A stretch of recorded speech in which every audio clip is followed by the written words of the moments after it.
Welcome you guys to the Famously Local podcast. Local, not local, but famous around these parts. I am your hostess with the mostest, sharing the good news that you can use. And today, I have special guest, Mrs. Janice Schneider. I love to call her Jeanette, and she answers to it because she's so sweet. You guys, she is the Crochet Queen. When I tell you that this lady can make anything, she literally can. And we're going to talk about all the goodies that we have here on the table. But first, we're going to go ahead and get into it and speak with Miss Janet and let her tell you about herself. Miss Janet? Yes. Thank you so much for coming. My pleasure. Welcome to the podcast. Thank you. So, how long have you been crocheting? I've been crocheting since I was 6 years old. My grandmother taught me and my brothers and my other sister to crochet when I was 6. So that's been 69 years. Wow, that is incredible. That is incredible. Now, because I'm saying myself a 6-year-old to conceive just the whole concept of it. Now, are any of them as good as you? At crocheting? Yeah. No. 69 years. She is above and beyond professional. So, what did you do before you began crocheting? I played a lot, but before I began doing it as much as I do now, I was a school teacher. I taught middle school language arts. Okay. How many years did you do that? 43. Wow, that's amazing. That's good 43 stuff. years. So I was gonna say, does that help anything with you with crocheting before you started teaching? Mm-hmm. That is pretty awesome. So, what has been your most difficult project that you've crocheted? This unicorn. This unicorn used yarn that was actually too big for the hook that it used, and so it was very difficult to get the yarn back through the spaces that it needed to come through. That's amazing. How does it stand up? Once you put all the elements together, is that it's crocheted so tight because of the size of the yarn in the hook that it will freestand without being stuffed. It will stand up. I mean, in all of that. It is stuffed, but it'll stand up without being stuffed. That's beautiful. And I mean, just the details on it. You know, you've got hair, you've got a tail, and it's got eyes. Oh my God, you guys, we're just at the beginning part of this. This is going to be fire. That is beautiful. And so, hint, hint. Make sure that you have your pen and paper ready so you can get her information that she's going to give at the end of the show. So if you want to place an order, for a special gift, she will be that person. So we're going to move forward. So I know there are different size hooks. Does that make the difference in your project? It does. I could have made this same unicorn with this same yarn and made it with a larger sized hook, which would have been easier for me, but it would have also made the unicorn much larger, depending on what size hook I used. Or I could have used smaller, thinner yarn, and it would have made it smaller. So it makes a difference, because if I had made it with a thinner yarn, I would have probably used a smaller needle. Wow. So that it doesn't leave the spaces between the stitches where you can sometimes see the stuffing. Okay. Yeah. Wow. So now how long, because I've seen some of your crocheted hats, and they're everything that she does is gorgeous, you guys. So how long does something like that take? Or even with the unicorn, huh? I didn't time the unicorn because this is just the second one I've made, and I don't usually time things until I've made them a couple times anyway. I can tell you the nativity takes me a little over 30 hours to get it just like I want it. Okay, and you take a break, or it's I take a break. I take numerous breaks with that. But the unicorn probably took, golly, I wouldn't even guess at that yet right now. Yeah. So I I'm gonna say this has to be your passion. You know, is it fulfilling to you? It is. I like knitting too, but for toys and things like that for babies, I prefer crochet, but I do like knitting as well. For blankets and things like that, knitting goes really well. Okay, So. okay. And I'm sure you have some of those at home. Mm-hmm. Okay, all right. Now, what yarn brand do you use? I use whatever yarn suits my purpose at the time, and wherever I can get it the right size. Mm-hmm. If I had made the nativity with 4-ply yarn, which is what the unicorn is made with, it probably would have been twice the size it is now, even using that same hook. So, but I wanted it small, so I had to get thinner yarn, and I got most of that at Hobby Lobby, or I took 4-ply and took one of the plies out to make it thin enough to use for that. Now, when you started out, did you start doing scarves and hats, or what was your go-to thing when you started out? Well, I quit crocheting for a long time. When I was in school and that kind of thing. And then when I started back, the first big thing I made after I started back was the first nativities that I made. And that's been, golly, my granddaughter turned 13 this year, so it's been she was 4, I think. So it's been 9 or 10 years since I started. Since I made the nativity. I mean, I made some small things before that. Yeah. But the first nativity that I made was the first really big, besides blankets, thing that I made, and it was about 9 or 10 years ago. Yeah. And so while we're talking about the nativity, you want to explain all these beautiful? Oh my God, you guys! I hope you can see it. It just has the star's crooked. Look, she even has a star attached above. It has all the normal things. It has the angel and the Mary and Joseph and baby Jesus and the 3 wise men. It only has 1 camel at this point, and it has 2 shepherds, a little boy shepherd and a bigger shepherd, and then a sheep that's lying down. And a camel. Yep, and a camel. That's amazing. And a donkey. I can't do the donkey because I hide his head. You can do the donkey. So she has this whole, you guys, I mean, entire, even the manger, which is adorable, with the baby. The baby's actually in it. Look at that.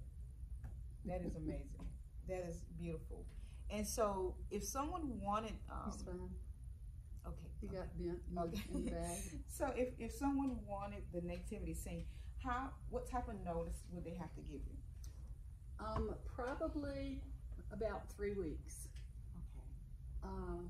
Because I have to make other things in between and things that I already am making, that I have to also work on. So probably about 3 weeks at least, unless I got a whole lot of them at one time. Okay. And then the turnaround would be a little bit longer.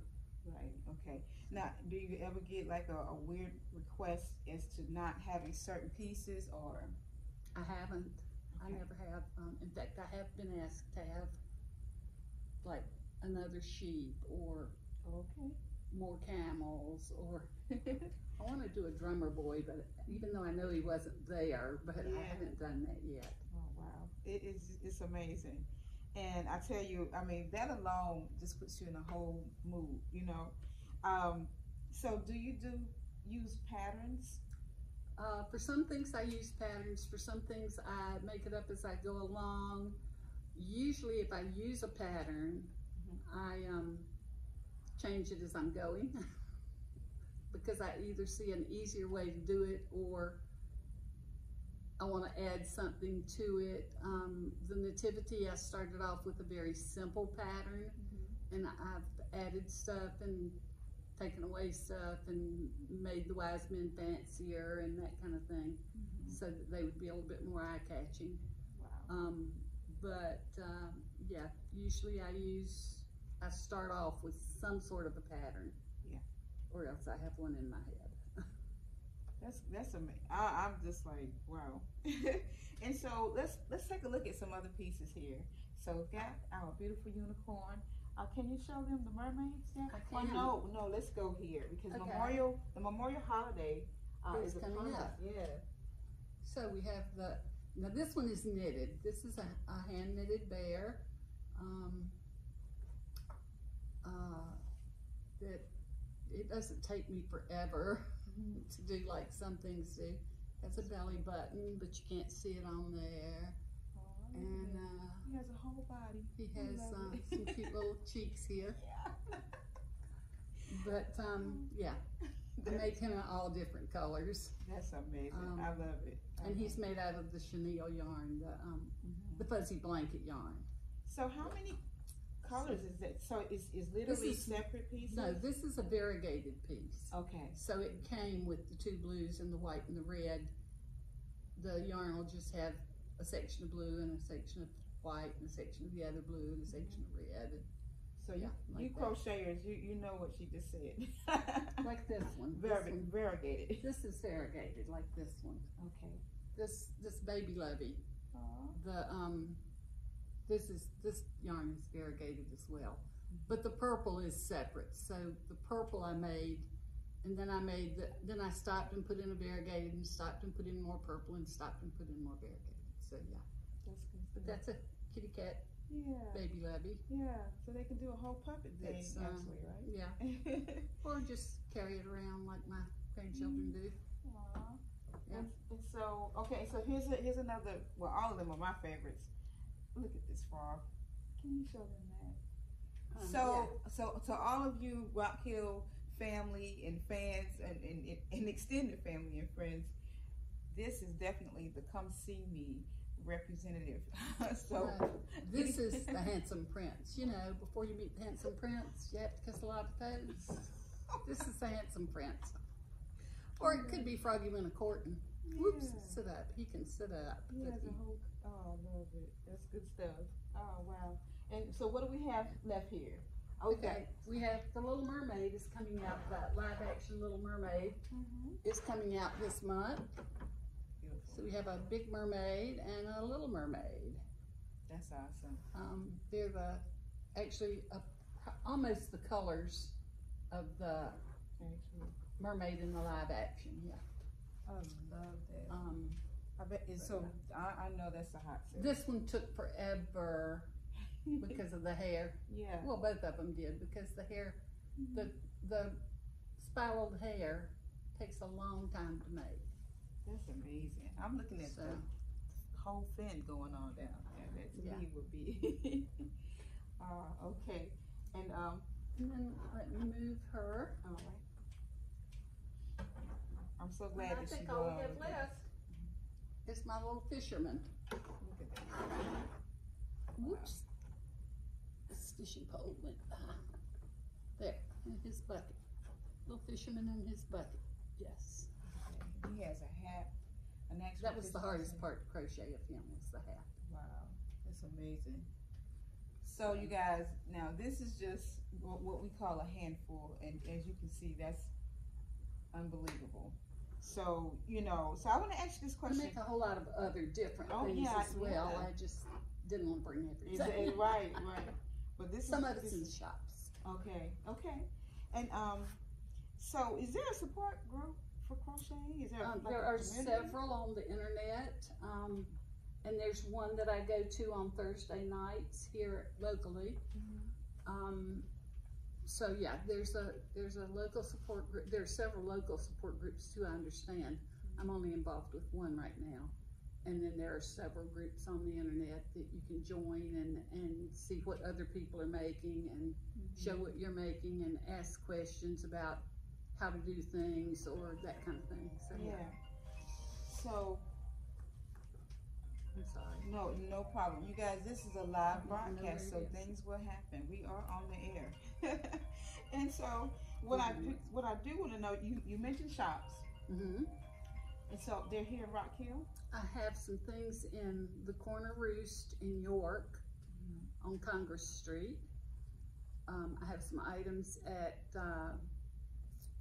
Frame Shop and Gallery in Rock Hill on Anderson Road, which is 21 Bypass, down near Tech. And I have some things in a shop in Winsboro, the Artists Co-op. Okay, So, that's yeah. good. That's good. And so, what is your personal favorite, or you don't have a favorite? Probably the Nativity. And after that, I don't have a favorite.